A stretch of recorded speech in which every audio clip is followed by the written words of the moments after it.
I know they say don't mess with Texas. Well, don't mess with the great Golden State. We're here because Donald Trump, on January 6th, tried to light democracy on fire, tried to wreck this country, tried to steal an election, as Alex just said, by trying to dial in for 11, almost 12,000 votes. It's not complicated. We're doing this in reaction to a president of the United States that called a sitting governor of the state of Texas and said, find me 5 seats. We're doing it in reaction to that act. We're doing it mindful of our higher angels and better angels. We're doing it mindful that we want to model better behavior, as we've been doing for 15 years in the state of California with our independent redistricting commission. We're working through a very transparent, temporary, and public process.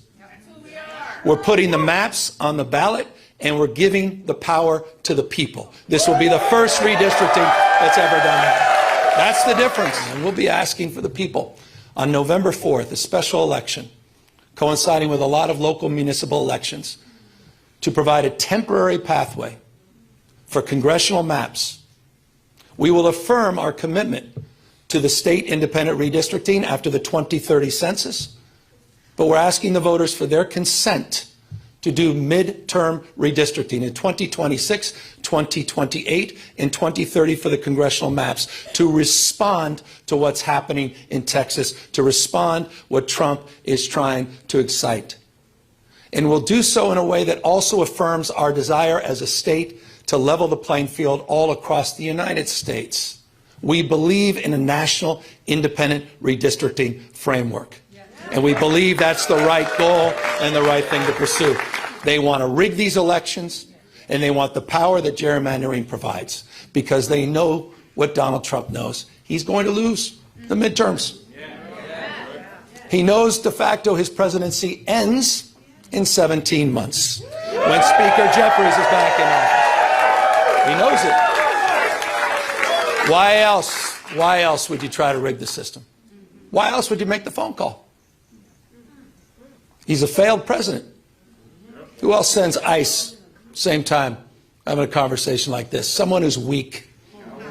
Someone who's broken. Someone whose weakness is masquerading as strength. You have, on November 4th in California, you have the power to stand up to Trump. You have the power to declare that you support a system that is not rigged.